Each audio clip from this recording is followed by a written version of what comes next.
Hello there, Croissant and welcome. I'm Shadow Lummox and I'm here on Deep Rock Galactic to talk you through the mission type Salvage Operation. This actually happens to be my favourite mission type of the game, and it's because, well, I find these missions to be quite straightforward, and quite easy to sort of find your way around to the objectives.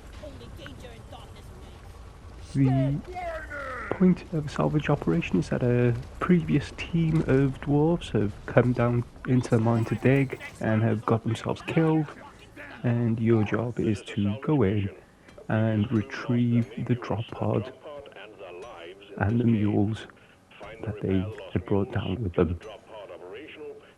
The first objective is to salvage 2 mules, although this can change depending on the cave length. So the longer the cave, the more mules you'll have to get. The most I've ever had to get in a mission of 3 as part of this, and they'll usually be quite close to the drop pod, although sometimes you will find them quite close to where you spawn in. Other times, and the rest of the time, everything will be really close to the actual drop pod that you're coming to salvage. So we all get a little distracted there as a little mini boss is surfaced and shown itself in the level, but you can just see it on the map. The drop pod that you're after will show up, but the mules don't. But they do make a noise, and I'm gonna shut up for a bit as we make our way to the drop pod and avoid these exploding plants, so you can hear the sound of the mules. There'll be a beep, just a slow rhythmic beep. That'll get louder as we get closer, and when you see the mules, you'll see them. They'll be flashing, so you can spot them across the level.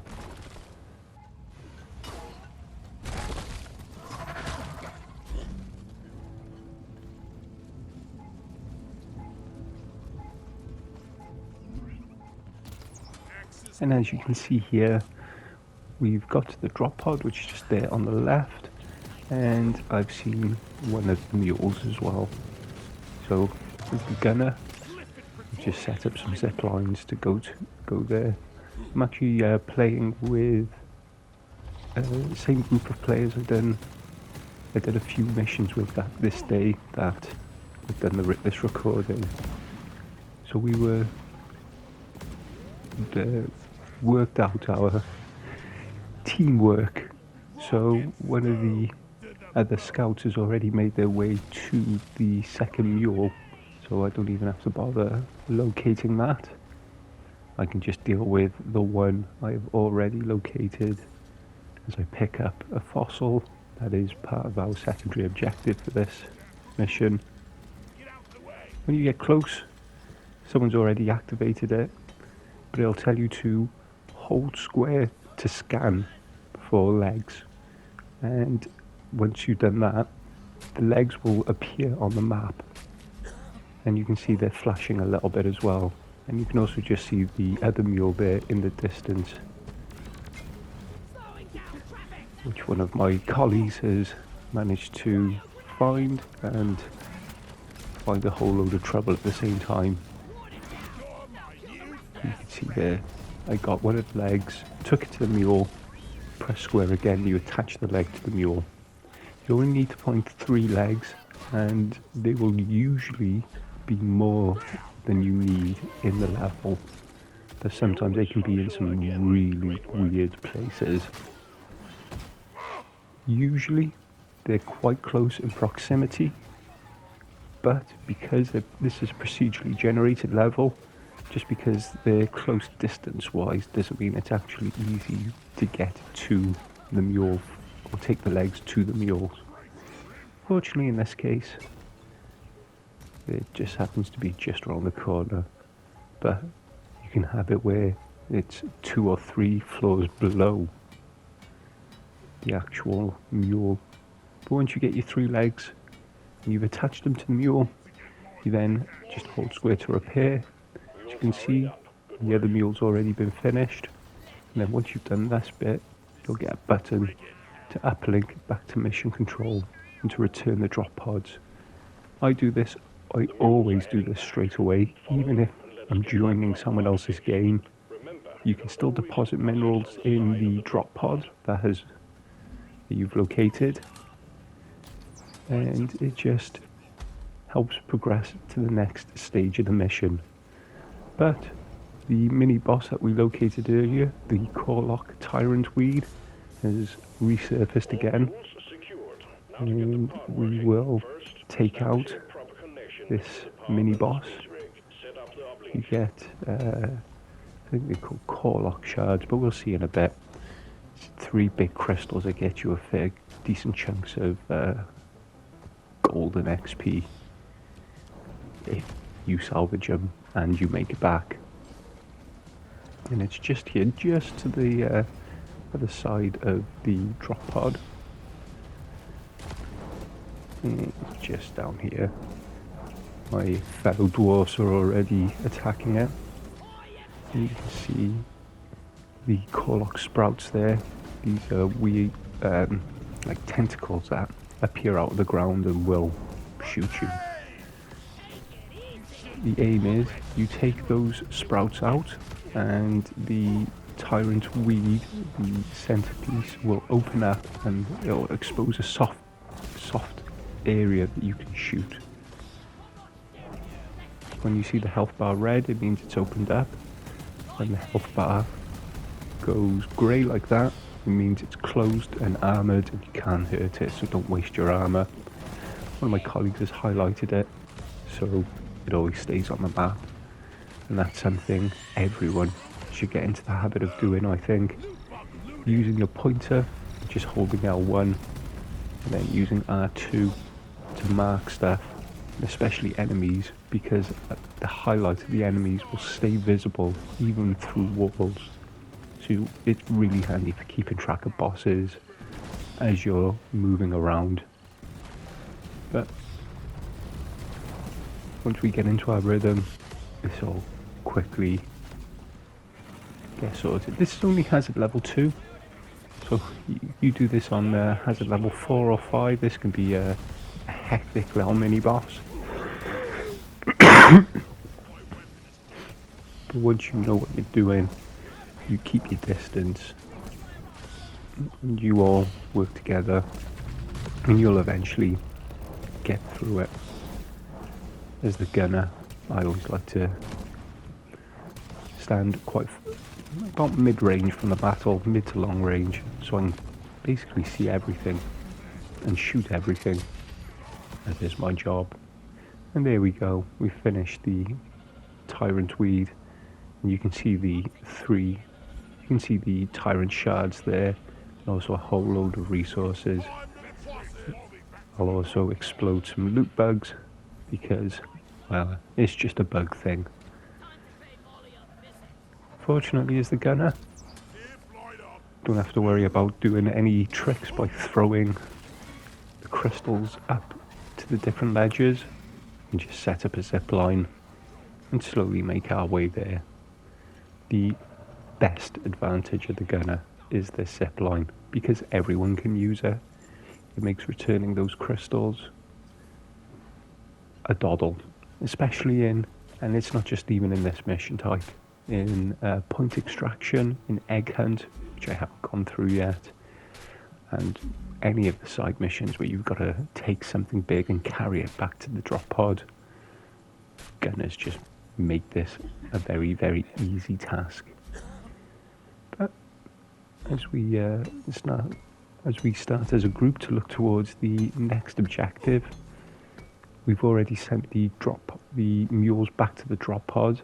So the next bit now is to uplink to mission control. That box there, that's got the green glow around it, that's the uplink, and it will always glow like that. So It's just a case of locating it once you get to this part. It'll always be close to the drop pod, but again, because the procedurally generated nature of these maps, it could end up being on a completely different level, either much higher or much lower, but it's always straightforward to find. So I'm just going to get some quick, pick up some ammo here, do another quick look around, make sure we've cleared everything out, because once you start this next stage of the mission, it all proceeds then quite quickly to the end of the mission. It becomes then a series of timed defensive events, and once started, they can't be stopped. And once you have started them, there is the potential to fail the entire mission if you don't complete these objectives. And I'll give you a bit more of an explanation what that means once we get started. Just a quick look around the final nitra, just clearing off some environmental hazards, just clear what will be our fighting area, make sure there's less stuff that can get in our way. So finish the repairs there, and you'll get this area that needs to be defended and that you need to stay in. You can see from the bar at the top where it says uplink process, those 4 arrows represent how many dwarfs are actually in the area. Right now there are just 2 of us, and the bar will go up slowly. The more people in the area, the quicker the bar will go up. But once you've started this and you've got that uplink progress, if everyone leaves the area, that green progress bar will start falling, and if it gets all the way to empty, there will be a mission failed. So don't start this section when everyone is all off in different ends of the caves, hundreds of meters from each other, because you're just going to end up failing. There's just 2 of you and it's hazard level 2, go for it. But be aware that if you're going to start this on your own and you're going to need to leave and run away to get away from the trouble, let yourself get healed, you're more than likely going to fail without the rest of the team there. So just keep that point in mind, but don't wait too long to start it. There's only a finite, even though these missions actually tend to be really good for resources, there's only a finite number in the level. And if you stay too long mining, you'll just have waves of enemies that will just come for you regardless, and you'll eventually run out of ammo. Eventually. It may take an hour plus, but I find it's good to just keep these missions going. It really shouldn't take you more than half hour unless you're specifically after something. And one of the reasons I like the salvage operation is that it's actually fairly straightforward in what you're supposed to do. And once you get to this part, it then becomes a series of timed defensive missions. Here we finish the uplink. So the next stage now is that they will bring in a fuel pod so we can refuel the drop pod. This again will land pretty close to the fuel pod will land close to the drop pod, but again, on certain level designs, it can end up quite high up or quite low down, and then you've got to connect the fuel pod to the drop pod, and that can be a real chore. But again, we got a bit lucky here. It's just there, just to the right, and one of my colleagues is already building out the fuel line. It works very similar to on-site refining. Just build the line out with square, but there's nothing that you have to actually build or repair. It's just drag it round, and you want to hook it up to that fuel connector line that I've marked for my colleague. So they know which way to build. Once the fuel line's connected, it's then a case of repairing the fuel pod, or preparing the fuel pod, and then just like the uplink control, you'll defend an area while the pod is refueled. You've got to stay in the area to fuel the pod, and if you leave the area and let that progress bar drop all the way down, you get a mission fail.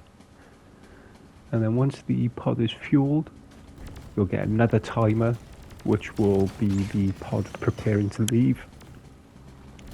Once that's finished, the pod will open up, and then you've got a minute before the mission's over. But from this point that the fuel line's been started, you're then on a set timer to get to the end of the mission, and that can't be stopped or delayed if you want to go do something else. So if there's something else in the mission, maybe blank matrix cores to print off, or just anything, do it before you do this particular section, the fuel pods. You can let the fuel pod come down, just don't connect it up and repair it and prepare it, and you're good. But at this stage, it said you're on a set timer now to the end of the mission. So I'm just going to leave you here to see the rest of this, the fight and the defense here, and just want to say diolch and thank you for watching. Take that! Here we go! No ammo left!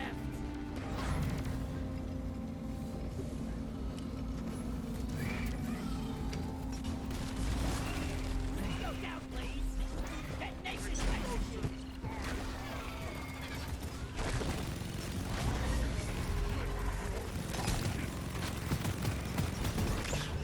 Fuel cells at 75%. You're almost there.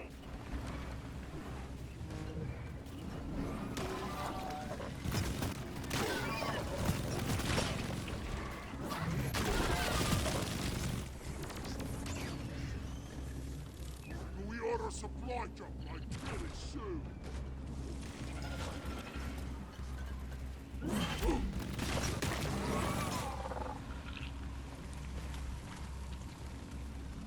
Resupply ordered. Hang in there. Supplies are on the way. Booyah! Died honorably! Hey, time to restock. Slip and water down! Fuel cells fully charged. Drop pod engine powering up. Hold your ground. We're almost ready to pull you and the goods out.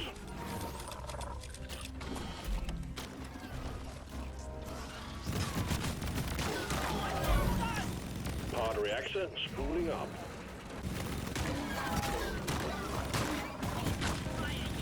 Getting more ammo. Down. Sounds better. Onboard mainframe booting.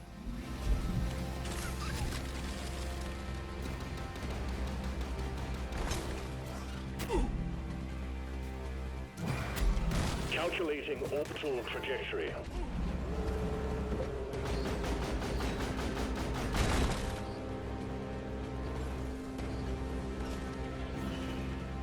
Powering radiation shielding. See you later.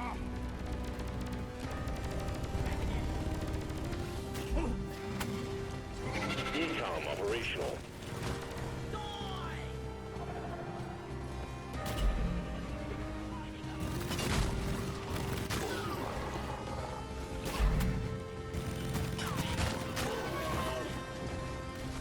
Pod thrusters calibrated.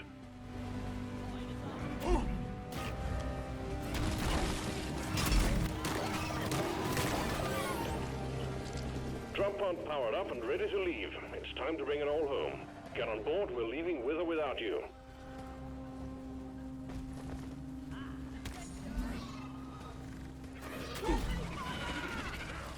Nicely done, team. You just secured yourself a nice bonus. Rock and stone. Yeah. Seek cover.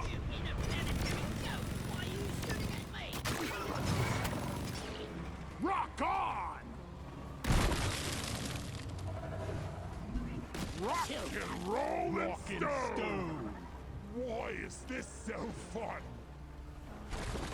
Explosives, live! Retrieving escape pod.